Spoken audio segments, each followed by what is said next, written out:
Free things cost the most.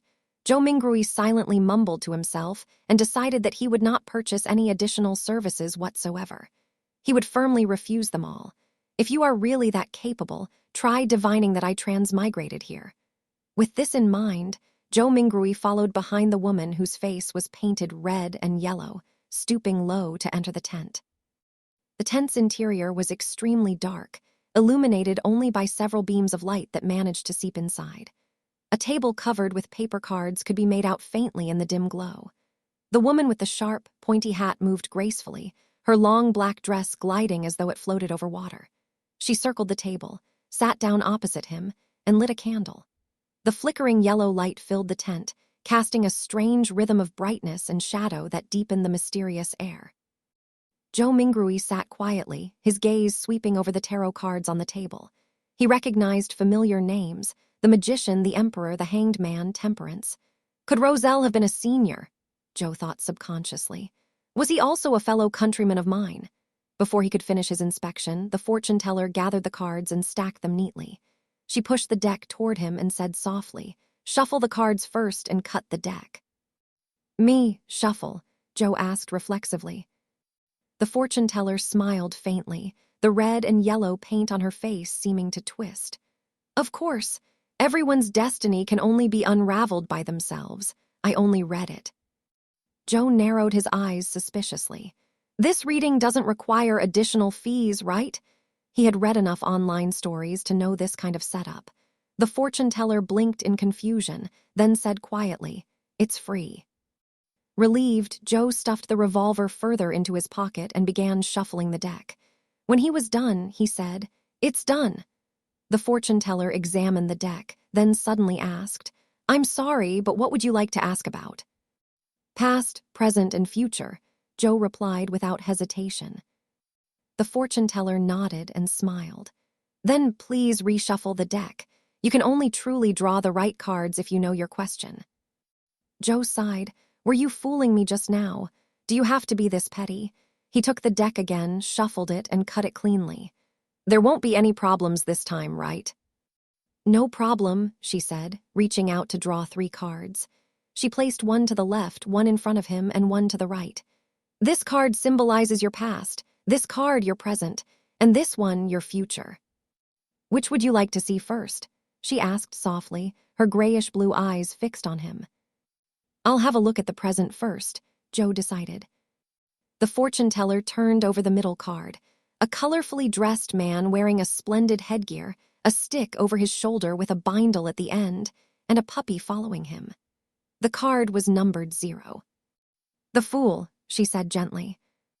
The Fool, the 0 card of the tarot, a beginning, a start full of possibilities. Joe tried to recall what he knew from his past life, though his understanding was shallow. Just as the fortune teller was about to explain, the tent curtains suddenly lifted open, flooding the space with sunlight. "Why are you impersonating me again?" a woman's angry voice barked. "It's my job to handle divination. Get back to your post, you're just an animal trainer." Joe blinked as his eyes adjusted to the light. The newcomer was another woman in a pointed hat and black dress, painted red and yellow like the first, but slimmer and taller. The first fortune teller stood up quickly. "Don't mind her. I just like doing this," she said hurriedly, lifting her skirt and trotting out. "But my divinations are really accurate sometimes, I swear." The real fortune teller turned to Joe with a polite smile. "Sir, would you like me to interpret your cards?" Joe hesitated, then asked seriously, "Is it free?" "No," she replied. "Then forget it." Joe shoved his hands into his pockets, gripping the revolver and his remaining coins as he ducked out of the tent. "Damn, I actually got an animal trainer as my fortune teller." He quickly brushed off the incident and continued with his errands. At the lettuce and meat market, he spent 7 pence on a pound of poor-quality mutton, along with tender broad beans, cabbage, onions, and potatoes. With the bread he'd bought earlier, the total came to 25 copper pennies, 2 soldi and 1 pence. "There's really not enough to go around." Poor Benson, Joe sighed, realizing he'd spent both notes and even added his last penny. Still, he didn't dwell on it and hurried home. With the staples secured, he could finally begin the luck enhancement ritual. When the tenants upstairs had quieted, Joe prepared carefully. He translated the immortal Lord of Heaven and Earth for blessings into the ancient Fasak and Lone languages, planning to test them the next day if the ritual failed in the original form. When in Rome, do as the Romans do, he reminded himself. Attempting a Hermes translation proved too difficult. His vocabulary was lacking. After readying everything, he took out 4 loaves of rye bread, placing one near the coal stove, one beneath the mirror, one atop the cupboard corner, and one beside the study table. Taking a deep breath, he stood in the center of the room and began packing counterclockwise in a square, chanting, "The immortal Lord of Heaven and Earth for blessings. The sky Lord of Heaven and Earth for blessings. The exalted Theurch of Heaven and Earth for blessings. The celestial worthy of heaven and earth for blessings." Returning to his original position, Joe closed his eyes. Anticipation, fear, and hope tangled in his chest. Could he make it back? Would this even work? Would something unexpected happen? The darkness before him seemed to ripple with crimson light. The air thickened. A whisper arose, sometimes real, sometimes imaginary, sometimes seductive, sometimes mad. He couldn't understand it, yet it drew him closer, like a siren's song. Pain stabbed his skull, sharp, blinding pain, as though a steel drill were twisting inside his brain. His vision exploded into color. If you wouldn't die if you didn't court death, he thought bitterly.